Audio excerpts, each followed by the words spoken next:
മുല്ലപ്പെരിയാർ അണക്കെട്ടിന്റെ സ്പിൽവേ ഷട്ടറുകൾ തുറക്കേണ്ടതില്ലെന്ന് തമിഴ്നാട് തീരുമാനിച്ചു. നീരൊഴുക്ക് കുറഞ്ഞതിനെ തുടർന്നാണ് ഇന്ന് തുറക്കാനുള്ള തീരുമാനം മാറ്റിയത്. വൃഷ്ടി പ്രദേശത്ത് ഇന്നലെ രാത്രി മുതൽ മഴ പെയ്യുന്നില്ല. രാഹുൽ വിജയൻ ചേരുന്നുണ്ട് വിവരങ്ങളുമായി. രാഹുൽ, 142 അടിയിലേക്ക് ഈ ജലം എത്തിയതോടെയാണ് തുറക്കാൻ തമിഴ്നാട് തീരുമാനിച്ചത്. നിലവിൽ എന്താണ് മുല്ലപ്പെരിയാറിലെ അവസ്ഥ? പ്രവിധ 138.50 അടിയാണ് മുല്ലപ്പെരിയാർ അണക്കെട്ടിലെ നിലവിലെ ജലനിരപ്പ് എന്ന് പറയുന്നത്. 142 അടിയായാൽ മാത്രമേ ഈ സ്പിൽവേ ഷട്ടറുകൾ തുറക്കാനുള്ള നടപടിയിലേക്ക് തമിഴ്നാട് പോവുകയുള്ളൂ എന്ന് നേരത്തെ തന്നെ അറിയിച്ചിരുന്നു.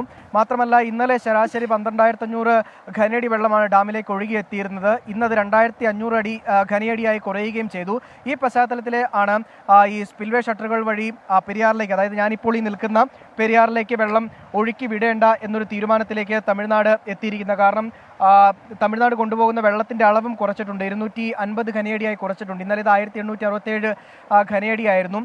142 അടിയിലേക്ക് നിജപ്പെടുത്തുക എന്നുള്ളതാണ് തമിഴ്നാടിനെ സംബന്ധിച്ചിടത്തോളം ഏറ്റവും പ്രധാനപ്പെട്ട കാര്യം. അത്തരമൊരു സാഹചര്യത്തിലാണ് ഈ തുറക്കണ്ട എന്നൊരു തീരുമാനത്തിലേക്ക് പോയിരിക്കുന്നത്. ഇനിയൊരു പക്ഷേ മഴ ശക്തിപ്പെട്ടാൽ, ഇന്നലെ രാത്രി മുതൽ ഈ വൃഷ്ടിപ്രദേശത്തൊന്നും മഴ പെയ്യുന്നില്ല, ഒരുപക്ഷെ മഴ ശക്തിപ്പെട്ടാലും ഷട്ടറുകൾ തുറക്കേണ്ട ഒരു അവസ്ഥ വന്നു കഴിഞ്ഞാലും ഈ പെരിയാറിന്റെ തീരത്തുള്ളവർക്ക് ആശങ്കപ്പെടേണ്ട ഒരു സാഹചര്യമില്ല എന്നുള്ളതാണ് കൃത്യമായിട്ടും പറയാൻ കഴിയുക. കാരണം നമ്മൾ ഈ ദൃശ്യങ്ങളിൽ കാണുന്ന പോലെ തന്നെ പെരിയാറിൽ വളരെ കുറച്ച് വെള്ളം മാത്രമേ ഉള്ളൂ.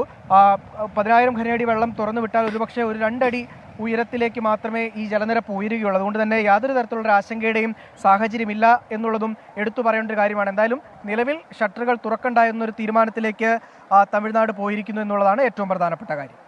ശരി, രാഹുൽ വിജയനാണ് വിവരങ്ങൾ നൽകിയത്. മുല്ലപ്പെരിയാർ അണക്കെട്ടിന്റെ ഷട്ടറുകൾ തുറക്കില്ല എന്നാണ് ഇപ്പോൾ തമിഴ്നാട് അറിയിച്ചിരിക്കുന്നത്. 24 അഞ്ചിന്റെ വജ്രത്തിളക്കം.